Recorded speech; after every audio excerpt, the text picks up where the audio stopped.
So এই ভিডিওতে আমি একটি কনসেপ্ট ক্লিয়ার করার চেষ্টা করব। সো আমি যখন আমার সিএফএ লেভেল 1 অ্যান্ড লেভেল 2 ক্লাসে often free cash flow to farm এটা ফর্মুলাটা পড়াই এবং এটার কনসেপ্টটা পড়াই, তখন দেখে যায় যে একটা কোয়েশ্চেন প্রায় চলে আসে যে আমরা যখন free cash flow to firm calculate করি ফর্মুলাটা, সো আমরা if we start with the net income, so আমরা নেট ইনকামের সাথে যখন নন ক্যাশ চার্জেস অ্যাড করছি, এর পাশাপাশি আমরা আফটার ট্যাক্স ইন্টারেস্ট আমরা অ্যাড করি। সো একটা প্রশ্ন চলে আসে যে আমরা ইন্টারেস্টটাকে অ্যাড ব্যাক কেন করছি নেট ইনকামের সাথে to calculate the free cash flow to farm.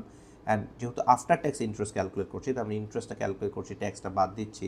So why we are actually adding back the after tax interest, আর একটা কোয়েশ্চেন হতে পারে why we are actually deducting the tax because net ইনকামে তো অলরেডি আমরা tax একবার বাদ দিয়ে দিয়েছি। সো সেই প্রশ্নটা অফেন চলে আসে। সো কোয়েশ্চেন হচ্ছে why after tax interest is added back to net income to calculate the free cash flow to firm. সেই বিষয়টাকে এই ছোট্ট ভিডিওর মাধ্যমে আমি ক্ল্যারিফাই করার চেষ্টা করব। সো তাহলে আমরা একটু রিভিজিট করি যে ফ্রি ক্যাশ ফ্লো টু ফার্মটা আসলে কি। So free cash flow to ফার্মটা হচ্ছে it is the cash flow available to the কোম্পানির suppliers of capital after all operating expenses have been paid. So first of all আমরা যে জিনিসটা দেখার চেষ্টা করি সেটা হচ্ছে যে it is the cash flow available to the suppliers of capital. So who are the suppliers of capital? Debt holders, equity holders, and in certain cases company যদি preferred share issue করে তাহলে preferred shareholders. So preferred shareholders, equity holders and debt holders, they are the suppliers of capital. So equity holders are actually in the supplying the equity capital, debt holders are supplying the debt capital, and preferred shares তো আমরা জানি এটা hybrid, এটা date এবং equity দুইটা কনসেপ্টে চিন্তা করা যায়, বাট মোস্টলি ইটস equity মধ্যে পড়ে যায় আর কি। So free cash flow to firm is the cash flow available to the company suppliers of capital after all operating expenses have been paid. So সকল অপারেটিং এক্সপেন্সেস পে করার পরে and operating যে ইনভেস্টমেন্টসগুলো আমার made করা দরকার, সেই ইনভেস্টমেন্টগুলো করার পরে যে ক্যাশ ফ্লোটা অ্যাভেলেবল থাকে, that cash flow belong to the both debt holders and equity holders, এইটা আমরা বের করতে চাচ্ছি। এখন প্রশ্ন হচ্ছে কেন আমরা after tax interest add back করছি। ফার্স্ট অফ অল চিন্তা করেন what is the interest expense. তো ইন্টারেস্ট এক্সপেন্স কোত্থেকে আসে? আপনি যদি ডেট ক্যাপিটাল নেন তাহলেই তো আপনাকে ইন্টারেস্ট পে করতে হবে। সো ডেট ক্যাপিটাল কী ধরনের অ্যাক্টিভিটি? অপারেটিং অ্যাক্টিভিটি না, ডেট ক্যাপিটাল হচ্ছে ফাইন্যান্সিং অ্যাক্টিভিটি। সো যেহেতু ডেট ক্যাপিটালটা financing activity, so interest expense এখানে in terms of nature of the activity interest এক্সপেন্সকে কনসিডার করা হচ্ছে। আমরা অ্যাকাউন্টিং টার্মে যাচ্ছি না, কারণ অ্যাকাউন্টিং টার্মে আইএফআরএস ইন্টারেস্ট এক্সপেন্সকে ফাইন্যান্সিংয়েও চিন্তা করা যায়, আবার অপারেটিংয়েও চিন্তা করা যায়। ইউএস গ্যাপে ইন্টারেস্ট এক্সপেন্সটাকে অপারেটিং হিসেবে ধরে, ওইটাতে আমরা যাচ্ছি না। আমরা নেচারটা যদি চিন্তা করি, ইকোনমিক পয়েন্ট অফ ভিউতে যদি চিন্তা করি, তাহলে ইন্টারেস্ট এক্সপেন্সটা হচ্ছে financing activity, not an operating activity. So যেহেতু আমরা free cash flow to farm বের করার জন্য আমরা বের করার চেষ্টা করছি cash flow available to all capital providers, তাহলে সেক্ষেত্রে আমরা আফটার অপারেটিং এক্সপেন্সেস বাদ দেওয়ার পরে অ্যান্ড ওয়ার্কিং ক্যাপিটাল এক্সপেন্সেসগুলো বাদ দেওয়ার পরে যে ক্যাশ ফ্লোটা অ্যাভেলেবল টু ডেট হোল্ডার্স আর ইকুইটি হোল্ডার্স থাকছে সেটা বের করার চেষ্টা করছি আর কি। সো যেহেতু ইন্টারেস্ট এক্সপেন্সটা ফাইন্যান্সিং অ্যাক্টিভিটি অ্যান্ড এটা অলরেডি নেট প্রফিটের সাথে বাদ দেওয়া আছে, it needs to be added back. So this is the cash free cash flow from that company can use to service and pay out debt. So আমরা বের করার চেষ্টা করছি যে ক্যাশ ফ্লোটা দিয়ে সে তার ডেটকে সার্ভিস করতে পারবে, ডেটটাকে রিপে করে ফেলতে পারবে, কোম্পানি চাইলে এইখান থেকে ডিভিডেন্ড দিতে পারে, শেয়ারস বাইব্যাক করতে পারে, আফটার অ্যাকাউন্টিং ফর তার যে রেগুলার মেইনটেনেন্স, যে রেগুলার অ্যাক্টিভিটি মেইনটেইন করার জন্য যে ক্যাপেক্সটা করা দরকার অ্যান্ড কোম্পানি এক্সপ্যান্ড করার পরে যে ক্যাপেক্সটা করা দরকার, ওইটাকে অ্যাকাউন্ট করার পরে যে ক্যাশ ফ্লোটা অ্যাভেলেবল থাকে, that is the free cash flow. আর আমরা বলছি এই ক্যাশ ফ্লো দিয়ে কোম্পানি কী করতে পারে? কোম্পানি তার ডেটকে সার্ভ করতে পারে, ডেটটাকে রিপে করে ফেলতে পারে, ডিভিডেন্ড দিয়ে ফেলতে পারে, শেয়ারস বাইব্যাক করে ফেলতে পারে, এই কাজগুলো কোম্পানি করতে পারে। তাহলে free cash flow to farm aims to measure the cash generated from the company operation. We are trying to find out the cash that is generated from operation. So financing activity কারণে যেটা আসছে interest expense, ওটাকে exclude করতে হবে। So before considering the effects of capital structure, so capital স্ট্রাকচারটাকে আমরা এখানে consider করব না। সো ক্যাপিটাল স্ট্রাকচার কনসিডার করার আগে যে ক্যাশ ফ্লোটা that belong to both debt holders and equity holders, and যেহেতু interest is a financing cost and already deducted from net income, যে কারণে নেট ইনকামটাকে আমরা অ্যাড ব্যাক করছি।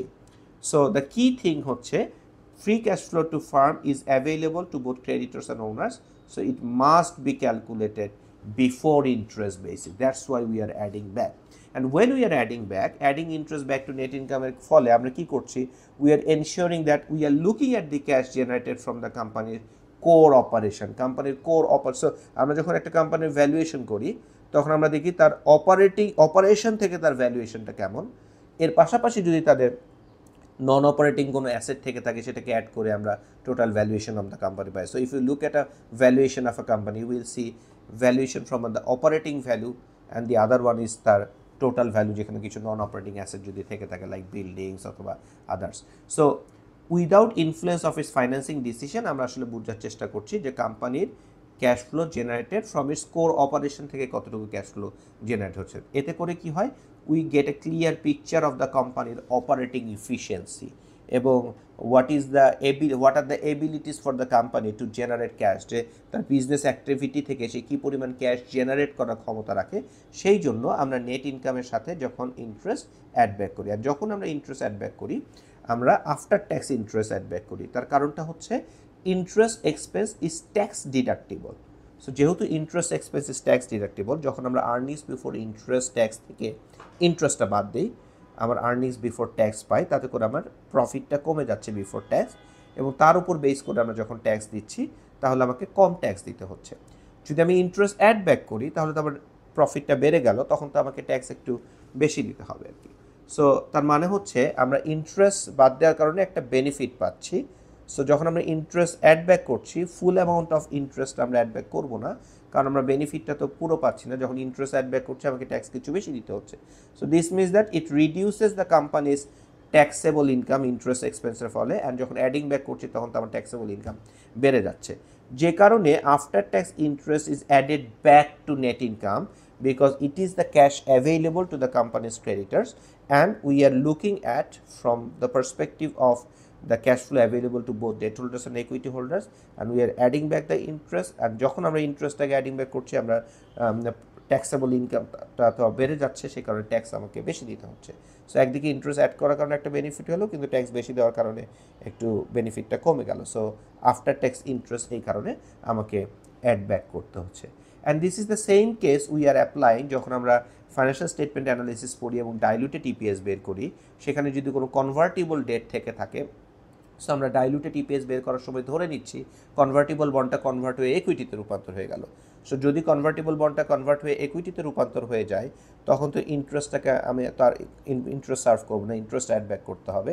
কিন্তু ইন্টারেস্ট অ্যাড ব্যাক করলে ট্যাক্সেবল ইনকাম বেড়ে যায়, ট্যাক্স বেশি দিতে হবে। যে কারণে আমরা যখন ডাইলুটেড ইপিএস বের করি in case of a convertible bond, তখন আফটার ট্যাক্স ইন্টারেস্ট আমরা অ্যাড ব্যাক করি। So this is the main reason why we R adding back the after tax interest, and why we are adding back, because interest expense is a financing activity, but we are looking into the cash flow that is generated by the company's operations. Company operation থেকে cash flow generate করার ক্ষমতা কতটুকু, and obviously we are taking account of the company maintenance and গ্রোথের জন্য যে capex করা দরকার সেটাকে বাদ দেওয়ার পরে ক্যাশ ফ্লোটা নিয়ে আমরা চিন্তা করছি। And this cash flow belong two both debt holders and equity holders. Company can repay his entire debt যদি তার অনেক ফ্রি ক্যাশ ফ্লো থাকে, কোম্পানি পার্শিয়ালি রিপে করতে পারে, কোম্পানি ডিভিডেন্ড দিতে পারে, কোম্পানি শেয়ার রিপারচেস করতে পারে।